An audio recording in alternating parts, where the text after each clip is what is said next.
और बड़ी खबर सामने आ रही है, जहां पर पूर्ण राज्य दर्जे देने की मांग को लेकर प्रदेश कांग्रेस सक्रिय हो गई है और 5 दिनों की पदयात्रा के जरिए केंद्र पर जो है वो दबाव डाल रही है। बढ़ती महंगाई, पेपर लीक और अन्य ऐसे मामलों को लेकर आवाज भी उठी है। भाजपा के नेतृत्व वाली सरकार पर भ्रम में रखने का आरोप है और जम्मू कश्मीर प्रदेश कांग्रेस कमेटी ने केंद्र शासित प्रदेश को पूर्ण राज्य का दर्जा बहाल करने की मांग के अलावा महंगाई और पेपर लीक मामले के खिलाफ हमारी रियासत हमारा हक अभियान के तहत 5 दिवसीय पदयात्रा शुरू की है। इस पदयात्रा की शुरुआत जम्मू कश्मीर प्रदेश कांग्रेस कमेटी के अध्यक्ष तारिक हमीद कर्रा और अन्य वरिष्ठ नेताओं द्वारा जम्मू पश्चिम क्षेत्र से की गई है। कांग्रेस का मुख्य लक्ष्य लोगों के संवैधानिक और लोकतांत्रिक अधिकारों को वापस दिलाना है। कांग्रेस ने भाजपा के नेतृत्व वाली केंद्र सरकार पर आरोप लगाया है कि बार बार आश्वासन देने के बावजूद लोगों को उनके पूर्ण अधिकारों को पहचान से वंचित रखा जा रहा है। और कांग्रेस पार्टी का यह भी कहना है कि वे राज्य का दर्जा बहाल होने तक सड़कों और हर लोकतांत्रिक मंच के माध्यम से अपना संघर्ष जारी रखेंगे ताकि जल्द से जल्द जम्मू कश्मीर को वापस राज्य का यानी कि पूर्ण राज्य का दर्जा मिल सके। हमारे साथ विनोद जी जुड़े हुए हैं। विनोद जी, हम लगातार बात कर रहे हैं कि एक तरफ लड़ाई है चुनावों की, दूसरी तरफ पूर्ण राज्य का दर्जा जो पहले ही मैनिफेस्टो में सरकार ने कहा था। कांग्रेस अब उसके लिए 5 दिन की ये पदयात्रा कर रही है, क्या सिनेरियो बनेगा? देखिए, ये जो रिसेंटली दिल्ली में मीटिंग हुई थी, जिस दिन इंडिया ब्लॉक की मीटिंग थी उसी दिन शाम को इनकी भी मीटिंग थी। 2 गुट गए हुए थे, आपको पता होगा, वकार रसूल वर्सेस तारिक हमीद कर्रा। और दोनों गुटों के बीच में जो उस वक्त कांग्रेस शीर्ष नेता ने कहा था कि आप मिलजुल करके काम करें और ये जो मुद्दे हैं, महंगाई है, पेपर लीक है और खासतौर पर आपके राज्य की बहाली का, पूर्ण राज्य की बहाली का मुद्दा है, इसको लेकर के काम करें।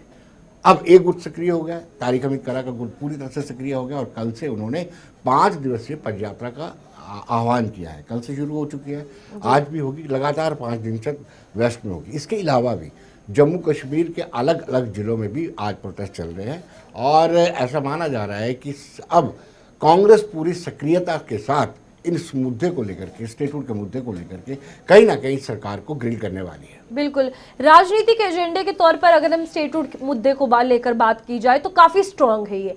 और अब हम ये माने कि ये पदयात्रा या फिर, क्योंकि कांग्रेस शुरू से ही बात कर रही थी स्टेटहुड को लेकर, ऐसा नहीं है कि इसे नकारा गया कांग्रेस की तरफ से, कितना ज्यादा फायदा मिलेगा राजनीतिक तौर पर अब कांग्रेस को एक्टिव होने के चलते? देखिए, जब से 5 अगस्त 2019 के बाद जब से सरकार बनी है, 6 इनके एमएलए आए हैं, तभी से ये स्टेटहुड की डिमांड को लेकर के आगे चल रहे हैं। हालांकि अपने एलाइज पार्टनर नेशनल कॉन्फ्रेंस से इस मुद्दे पर वो एक कदम आगे चल रहे थे, लेकिन जब दाची गांव में जब मीटिंग होती है नेशनल कॉन्फ्रेंस के विधायकों के और उनके जो सपोर्टर इंडिपेंडेंट हैं, तब ये डिसाइड करते हैं कि मानसून सत्र के पहले दिन वो जंतर मंतर में प्रोटेस्ट करें, थोड़ा सा एक लीड आगे ले जाते हैं कांग्रेस के बजाय। अब कांग्रेस को दोबारा से वो लीड कवर करनी है और इसीलिए मुझे लगता है कि अब सक्रियता के साथ स्टेटहुड की डिमांड को लेकर के वो जगह जगह प्रदर्शन करने वाले हैं। लेकिन विनोद जी, सवाल यह है, जब यहाँ से मुख्यमंत्री उमर अब्दुल्ला गए थे दिल्ली, अगर बात करें, एक ही दिन 2 अलग अलग मीटिंग हुई जिस पर हर किसी की नजर थी।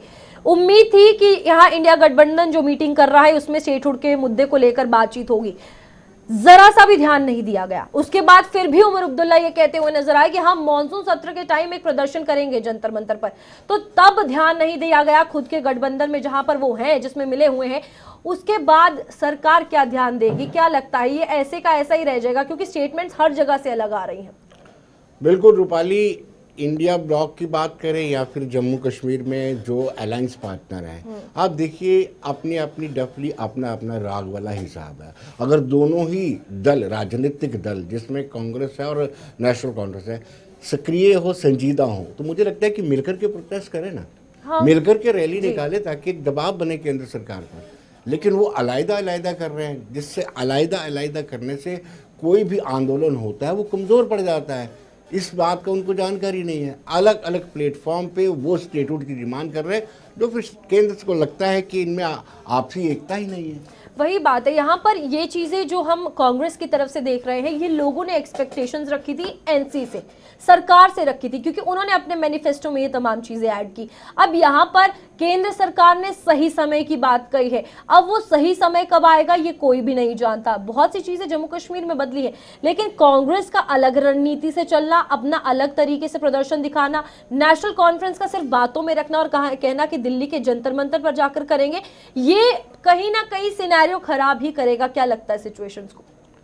वेल मैं ये कहना चाहता हूँ कि जब प्रधानमंत्री नरेंद्र मोदी ने, मुझे लगता है कि श्रीनगर में 21 जून को कहा था, जब इंटरनेशनल योगा डे होता है, उस कश्मीर में कहा था कि जल्द ही आपको दिया जाएगा स्टेटहुड का दर्जा। उससे पहले on the floor of house गृह मंत्री अमित शाह कहते हैं कि आपको दर्जा दिया जाएगा अप्रोप्रिएट टाइम आने पर। तो मुझे लगता है उधर से सुप्रीम कोर्ट की भी डायरेक्शन है, कहीं ना कहीं केंद्र सरकार तो देगी, लेकिन माकूल वक्त आने पर। लेकिन उससे पहले इनको केंद्र सरकार पर प्रेशर बनाने के लिए एकजुट होने की जरूरत थी, वो ऐसा मुझे दिखता नहीं, एकजुटता मुझे दिख नहीं रही। तो कहीं ना कहीं अब ये जरूरी है कि ये अलायंस एक साथ सामने आए।